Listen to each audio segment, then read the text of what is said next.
Hey everyone, welcome to the From the Shadows podcast. I'm your host, Shane Grove. And before we start this episode, I would just want to remind everybody, if you'd like to follow us on social media, you can find us on Facebook at From the Shadows Podcast or our forum page After the Shadows, or just go to our website, fromtheshadowspodcast.com. It's got a link to everything. You can find, on Instagram, our Patreon page, or TikTok. I'm not doing any cool dances on TikTok, so don't get excited to go over there and try to find me doing something crazy. At least not yet. Nita, our social media queen, might talk me into it sooner or later. But so if you want to go check us out, that's a great way to get a hold of us. Or you can find me on Instagram at Shane Grove Author and just send me a message, especially if you want to come on and share an experience. We'd love to hear it. Those are the best kind of episodes when we have a real live eyewitness. And that leads me to today's guest.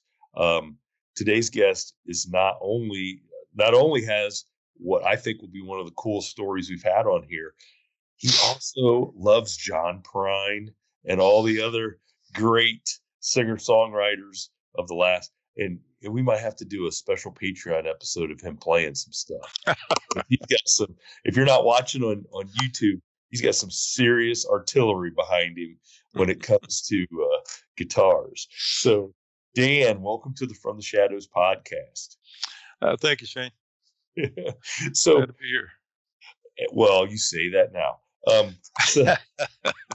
So Dan, let's, like I said, you have a really cool story from what I've read so far and what you've kind of alluded to.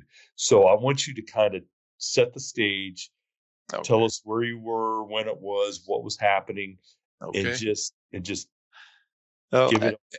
As you know, I think you know anyway. I'm from Oregon. I live in Oregon, and we get a lot of sightings here. A lot of people report them, and we probably have 10% of the people who say they've seen them have actually seen them and have actually brought back some evidences of either footprints, pictures, or what have you. And my particular encounter happened when my father-in-law and I, this happened a few years ago, decided we were going to go elk hunting. And his favorite place to go was Three Sisters, down at the Three Sisters Wilderness area. We took horses, we took our little camping gear, and we had planned to stay for a few days and bring back some elk. So we got in at the Wickiup trailhead is where we went in. We got in, got all our stuff packed on the horses, and took off. We probably, it probably took us half a day going across the Wickiup Plains to get to where we had planned to camp. This was his spot. I had never been here before. In fact, this was my first time elk hunting, actually. I'm not a great big hunter, but he was my father-in-law, new father-in-law, by the way. And so I had to, kind of go along with everything. How did you know he wasn't taking you out? Well, yeah. To return by himself. Well, I was going to soon find out, I guess, because he had me at his mercy. We were on horseback, and I guess we got there, probably in mid-afternoon, late afternoon. And by the time we got to the camping spot, we got out and got all our stuff set up, and we shackled the horses. Went to bed kind of early that night. We'd planned to get up early and get started. So we had something to eat, went to bed, and the next morning, I hear him rumbling around outside, and he's starting to holler. And so I peeked out, and I said, "Hey, what's going on, Ken?" He says, "The horses are gone." I says, "What?" He said, "The horses are gone." He said, "The damn horses." They were both shackled, with the shackles on their feet. He says, "I've never had them do this before." So we got to looking around, and we looked, and way across the plains, we could just see them. They were rearing up, and they were headed home. They were as fast as they could do it with the shackles on their feet. So we busted our butts out there and got them, and he just couldn't figure out what caused that to happen. And I'm telling you this because I'm telling you this because I think it kind of there's reason for them leaving like they did. So when we got back and got the horses settled down, he decided to go one way and I went another way. And he went down into a valley where he had seen a lot of elk. Now I went kind of up a hill and there was a wooded area there up the hill and a trail going in through the woods. And it was a beautiful day. It just no breeze, no, the sunshine. It was just a nice day. I went all the way out. Oh, I probably hiked in there a good 200-300 yards and got out to a clearing. And I was on a cliff actually, and it overlooked the plains. It was just beautiful. And I said, wow, this is nice. So I looked around, and I just said, hell, I just set my gun down by a tree. And I sat down by the tree, my back against a tree, and was just enjoying the day, And all of a sudden, I get this bam, bam, two big thumbs. I mean, it's like somebody had dropped a 1,000-pound boulder on the ground. That's kind of what it sounded and felt like. I could actually feel the ground shake. And I'm going, what in the hell was that? So I kind of look around a little bit. Then again, two more thumps. And but then I heard a big snort. It sounded like I swear it sounded like a huge bull. I said, well, now that can't be an elk. I thought perhaps it was an elk had been wandering up around in there. So I got up and looked around, and I don't know if he came out of a tree or if he just ran up, but behind me, about 20 yards away, stood a big, hairy, looking. I mean, I was just totally blown away. I says, what in the hell is that? And he's standing there, and his shoulders, oh my God, his shoulders had to have been 5 feet wide. I swear, he was this huge guy, had muscles. His face was like yours and mine. He just looked like a man in the face. No hair on his face, had hair everywhere else. Looked a little unkempt. He was far enough away that I didn't really get an odor too much. I could smell a little something. And he looked at me up and down, and kind of. And I'm just standing there going, I didn't know what to do. I thought I was going to have to jump off the cliff if he came toward me because he was in my way basically. So I kind of backed up and I was in awe. And he looked me up and down, snorted again, just big snort. Turned around and he took off. I mean, like he was leaving the starting blocks on a race. He just went pow right off, and he was gone. And I said, I was just blown away. I didn't know what to think. I was rattled basically.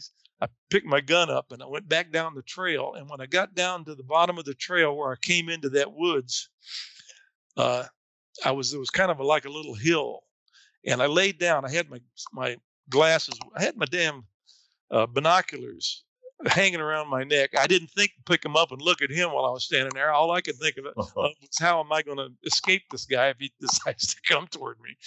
So I got there and I got my binoculars and I kind of crawled up over the hill to see if there was anything. And there was a whole herd of elk. I mean, there must have been 100 or more elk just coming across that path that I had just come up. And I thought, that's it. He was out there herding elk himself. That's what they do. They know where the elk are. They know where the deer or whatever it is they're hunting at that particular time. So I kept looking around and thought maybe I could get another look at him, but they were just all coming across that road there. And finally, they just took on off through up to another section of woods. And that was it for me. I went back to the camp from that point on. I tell you, man, it's something that will change your life. When you go into woods like that, I never had a problem with woods. I was born in the mountains of Virginia, in Appalachia. And they used to tell us, if you aren't good, the booger man's going to get you. And up there, they call Sasquatch a wood booger or the booger man or the boogie man as we knew him. And I never dreamed I would see one. I never dreamed they were even real. I just thought it was a legend. As I got older, I just thought that's something they made up, to make us kids mind. But damn, I'm here to tell you, I swear on a stack of Bibles, they are real. They are as real as you and me. And why people haven't, well, they're smart. Let me put it that way. They're smart like we are. They don't want to be seen. They don't want to do anything with us. They don't want to have any kind of connection with us. They just want us to leave them the heck alone. Basically, is what it is. That's what I get out of it anyway. They'll throw stuff at you. I mean, I've had friends tell me that they've thrown sticks, they've thrown logs, boulders, and all kind of stuff at people. Friends around here where I live, they see them quite often, actually. And they say if they're camping, they can hear them whooping out there. They can hear rocks being thrown at their tents and stuff like that. So, I was ready to go home after that. Let me put it that way. I will never go in the woods by myself again or unarmed. I'll tell you, it was just that scary. Well, you say, you just said you don't know why we really haven't gotten better proof, sort of. Yeah. But the last thing it sounded like you were thinking of in that moment was, oh, how do I get proof that this thing exists? Because I got to assume, I'm not a big hunter myself, but whatever you are carrying as a weapon to bring down an elk has to be pretty powerful, right?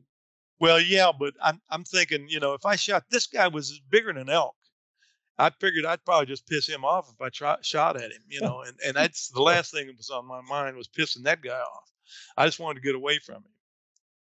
Yeah. Besides, he looked too much like a person. I'd feel like I was shooting a man if I shot him, So when you say he looked like literally like, yeah, he had a heavy brow, like a, you've seen these guys look kind of like prehistoric men, with a heavy brow, and he didn't look too much prehistoric. He looked a lot like a regular man, but he had a gruff face, had lips.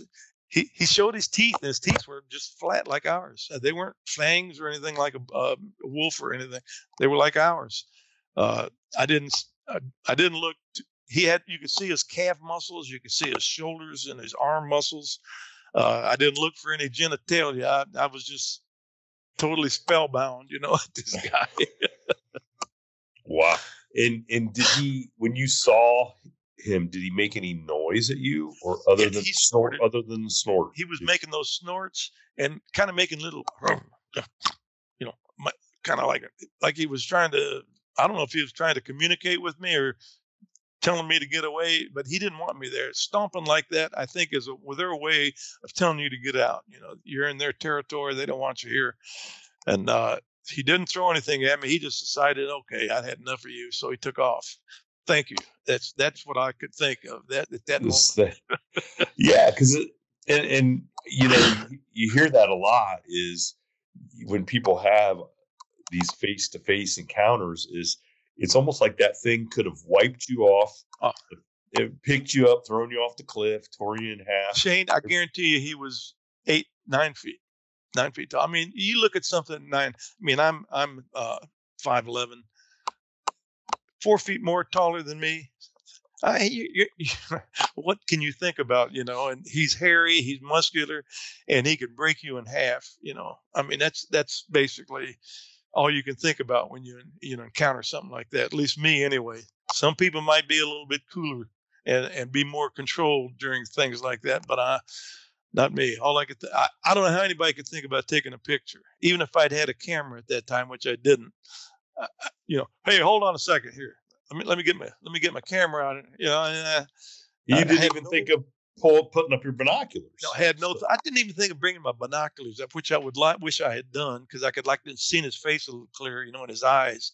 I've had people tell me that their eyes actually, the pupils will dilate, and so will the color part will move. I had a guy tell me that, and he said that it actually did it. He says I could see his eyes, his pupils dilating, and then closing again, and the colored part did with it. And he says, I'm telling you, honest to God truth, that's what I saw. And of course, I didn't see close enough to see that happen, but that's just one of the many mysterious things about these guys. We don't know anything about them, and here they've lived here longer than we have, probably, Now, did you go back and tell this to your father-in-law? Oh, yeah. How did that? Oh, did you really see one? I says, did I really see one? I says, my friend, I says, that's a good thing I brought some extra underwear. And he laughed, I'm serious. And I was just jittering and shaking, and he could tell, that I was shook up. He says, no, he says, I've heard some noises, and he says, I think I've probably been close to one before. He says, but I never actually seen one. We sat there for the rest of the evening and talked about it, and I didn't sleep too well that night, and I don't think the horses did either. I think that's why the horses took off actually, because they knew he was there. They could sense him. So when you say shackles, you mean there was something on their front legs? Their feet were only could move that far. It's a chain with two big like handcuffs on them that connect their legs, so they can only walk like a foot at a time. But okay. What they were doing was they was raising up. The back legs weren't shackled, just the front legs. And usually they wouldn't go anywhere. He says he's been doing this for years and they never did that before. So because it feels so unnatural to, and horses hate stuff around their feet. They hate you messing with them and stuff. And well, that's the way he's been doing it all his life, I guess. All the whole time he'd been riding them, he'd use the shackles. He says, and they never once tried to get away. Yeah, but I think they knew that thing was out there. They didn't want to stay around. Makes you wonder if it came up into your camp. That could be. I never thought about that. That's don't say that. That makes me scared right now thinking about that. He could have been there when I was laying in my damn sleeping bag. Whew. Wouldn't be the first. He may have. That very possible because they took off in the middle of the night. I slept pretty sound, so I didn't hear a noise. I don't know if my father-in-law did or not. We didn't really discuss that, but we didn't neither one of us think about whether he came in the camp that night or that was why the horses. I thought about that later on. I thought, those horses had never done that. That son of a gun, he was around. They knew he was around, and I didn't put two and two together to think he came to us, Well, you got to think if and I'm imagining how remote this place is.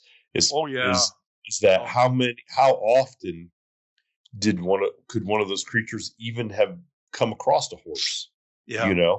It probably wasn't an everyday occurrence.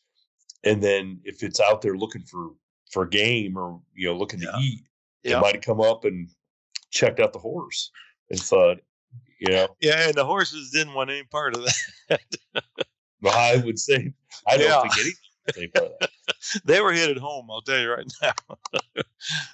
So let's go back to when you were a kid and your family's telling you to watch out for the wood booger.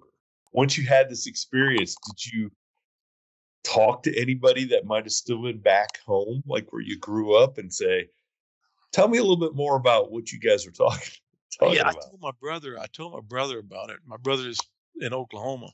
And he says, you what? I said, man, I saw the boogeyman. And he laughed, he says, you saw the boogeyman. I said, Dennis, I saw the real boogeyman. I says, what they told us about when we were kids, they're real, man. I said, they're hairy, they're big, just like they told us they were. And that's what they used to tell us. He's a big, hairy guy, and he'll come and get you at night if you don't go to sleep, blah, blah, And damn, they're if I'd have known that when I was little, I don't think I'd have slept a wink.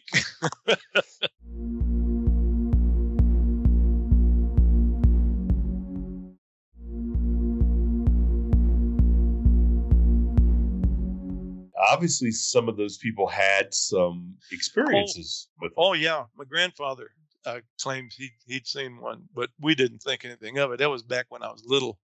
But he claimed he had seen the booger man up in there, and he knew he was up there, and that he watches over everything. And we kind of went in one ear and out the other. When we were kids, we were sure he was just trying to scare us, but and he did a good job of it. Well, it's really interesting that you are talking about. So, I mean, the wood booger or whatever back then, and then you're saying that how much of like a human this looked like in the face. Yeah. I had one of our listeners, Nate, who actually lives here in our town, and he's gotten access. He's been doing some family research, and he's found a couple old newspaper clippings from here in Ohio. that, or one was in the 1890s and one is in the earlier 1900s, describing kind of like what you're describing, something that has more of a human face, Yeah. but it's covered in hair, Yeah. and it acted like they described them as wild men, of course. Well, they're all over the world. And I do believe in every area there are a different sect of them, like people. You got your Mexicans, your Chinese, you got and we're all look different in our own ways. And I think that the Sasquatch or the booger men or whatever that people call them in that area, they got the grass men, they got the guy in the swamp there in Florida, uh, the The skunk Yeti ape, yeah, skunk in ape the in Florida. the skunk ape, yeah, they all and there's a good reason why they stink. Let's face it. Yeah, I mean, if you're hanging out in the swamp all day and it's yeah, 100 and degrees, eating you're gonna. raw meat, and you don't have any napkins or anything to clean yourself with, and you crap through hair. Let's face it. Oh, geez. Yeah, it's just interesting. It's interesting to see the stories from back then and Yeah, how then people are seeing the same thing today. yeah. And so there was never. So if you're looking at this thing, there was never any. Like, what did you think? Did you think it could have been a guy who was just out there and Oh, living? well, no. For one thing, we were so far in the woods. It'd taken us over half a day to ride out there on horseback. So we were deep in the woods. I think my dog's ringing at the door there. We were deep in the woods, deep in the wilderness, and so I know there was nobody else out there. We knew there were no hunters. We heard no guns or anything around us anywhere, and he was just too real. I mean, that's all I can tell you. You could tell by the muscles on him and everything. There was no way it could have been a costume. Uh, and the way he grumbled and growled and snorted, uh, a man that tall could make that kind of noise if he was that big, because your voice is just deeper, your sinuses are heavier and blah, And there was no doubt in my mind that he was a real thing, no doubt. So But he did kind of have his neck and shoulders were all kind of. He didn't have a head and neck like us. His head kind of came up a little bit down to his brow, and his hair was all around his face. Everything there from there was all hairy. And when he turned his head, it kind of turned his body with it. I did because notice that. his traps were probably just huge, like Yeah, yeah, ears to his shoulder, edge of the yeah, shoulder. yeah, kind of like Yeah, a gorilla, sort of. But believe me, he looked nothing like a gorilla. Nothing. His arms were long. His legs were long. I mean, he looked like a man, honestly. just a giant, but a A giant man. giant man, hairy. I swear, a giant, very muscular, hairy man. So when you come back from this hunting trip, do you start talking to people and Oh, asking around and seeing what well, people. when I first got back, I was a little bit, you know, quiet about it because a lot of people will laugh at you, if you tell them you saw this and that. And so I did tell my close friends, or some friends of mine who's claimed to have heard or seen one. We shared our experiences, and I just kind of let it ride from that point on. Because being in this area, it's not a big thing seeing one or hearing one because they're here, they're all over. And in the wilderness area there where we were in Three Sisters, I guarantee you there's families of them in there. I mean, it's just so dense, and there's nobody around. There's no houses, there's no nothing. I mean, we were miles in there. And I'm not super familiar with that part of the country, but I have heard of the Three Sisters. You take You a look know, on the map. Take yeah, a look I've on the map. yeah. You'll So see I've how dense and how just it just looks like you're in another world. yeah. But it's a great place. It's a beautiful place. I can only I can only imagine. Now, have you ever come close to having what you thought might have been another experience or Well, another? uh, during a couple of camping trips, yeah, we haven't been in as deep as we were then. But we've heard them in the night. In the middle of the night, we can hear them whooping. They make a whoop whoop kind of a sound, and they'll talk to each other like that. So we were laying there, and we could hear it, and I said, you know what that is, don't you? And oh, yeah, you couldn't be. Yeah, I guarantee you that's what that is, because there ain't nothing else makes a noise like that. Not in this part of the world, anyway. Yeah, just humans. Yeah, exactly. Humans make Unless somebody playing with you, but where we've been, we're pretty sure that we heard them. and it's so curious to hear that, like you're saying, well, where we're at, everybody sees them and knows they're around. Yeah. It's not really that big a deal. Yeah, we've actually got a museum here, the North American Bigfoot Center, I think it's called. And in fact, one of the guys on one of the shows, Cliff, yeah, Cliff. he runs that place, and we've been out there, and I've told him the story of it, and oh man, they were just spellbound when I told them all about it. And, they've got some good stuff there too, stuff you just can't explain, other than know that that's what it is. It's for real. You see a tree that's maybe a foot in diameter or more, and its roots stuck in the ground upside down. I mean, a tree, and the tree itself is probably 10 foot tall. I mean, it would take. There's no man that I'm aware of in this world can do that. Could even lift that tree. The tree itself probably was 500 pounds.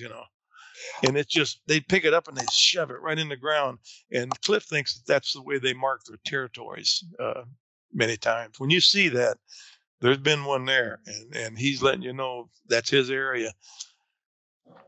I can't even fathom how you could jam a tree from the top into the ground. They can break these big trees. They get up there, they climb up them, and they're heavy. I mean, these guys are probably anywhere from 800 to 1,500 pounds, these Sasquatch are. And they'll get up in the top of these trees, and they'll start bending, and they'll just bring them on down and break them right in two. And they'll uproot the tree.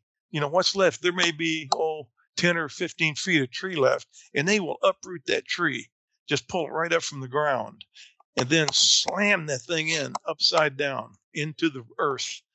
And I don't mean they're just sitting it there. They are slamming it a good foot into the ground. I mean, folks, that takes some power. I can't even fathom that kind of power. Most people can't. I mean, I can't. You'd have to see it to believe it, honestly. I've heard that from lots and lots of people, and I have seen those trees. Wow. Yeah, that is amazing. That's amazing to me. And so then you realize how insignificant. Well, you can tell your listeners, if they want to really see one, just come right out here. We got lots of them. I think you just told them. Well, I'm serious. So, look for Three Sisters Wilderness area. Go in at the Wiki Up Trailhead. Just keep walking. You'll eventually run into one. So is this? I mean, so you've seen one live to tell the story. Is this something would you like to see one again, or would you? I honestly would. Now that I'm a little older and I'm going to die anyway, so I said if he's going to kill me, but I would like to see if he would, if I could communicate with him, give him an apple or something, and see if there's any way we could, make some kind of a communication with them. Or I would love to do that. I really would. I've often thought about going right back there where I was. I'm sure I'd see another one. Well, playing on that aspect of how human is it really, and if it is as much human as we all tend to think, there might, gosh, I can't even believe I'm saying it, but there seems to be that there would be at least a pathway of communicating on a certain level. I believe it too, and I've talked to other people who claim to have left them things, like they call it gifting. Yep. They'll leave them apples, or they'll leave them other types of fruit or something. one guy left a peanut butter sandwich, and he says he must have liked it because it's gone. And, well, I got to be honest. If somebody left me a peanut butter sandwich, yeah, I'd eat it too. I, But there are kind of people, I think. But they are as smart as we are in many ways. They just don't have the reasoning that we have. They don't have the I guess it's the soul. I don't know what it is, but they don't have the wisdom that we have to group together and make a community. I don't think, because you never see a lot of them together.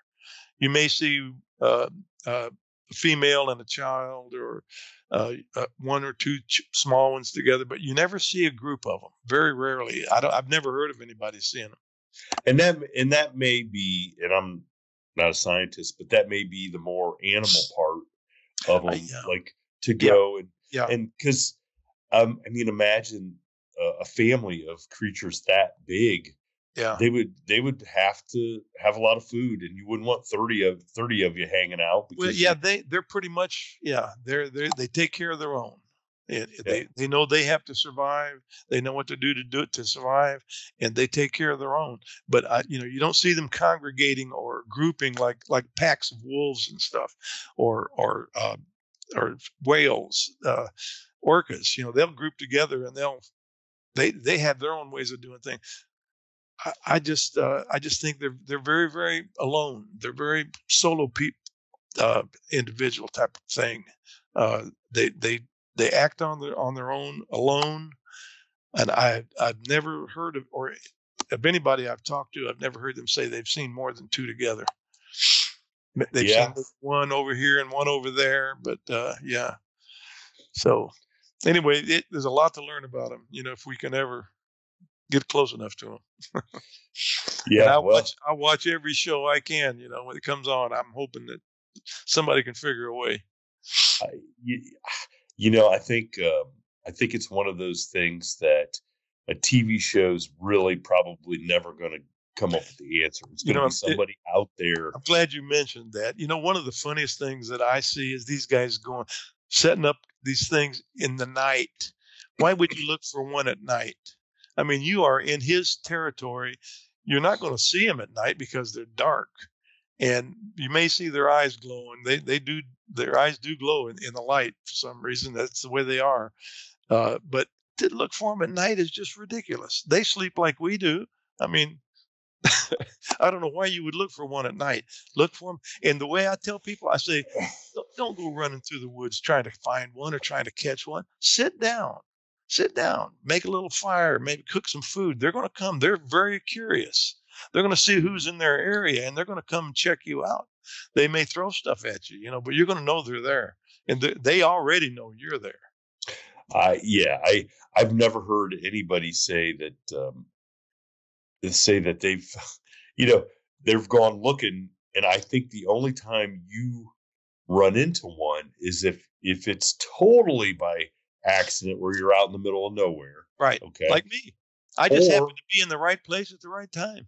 Yeah. Or they want to announce their presence, so you leave, I don't think they're anywhere.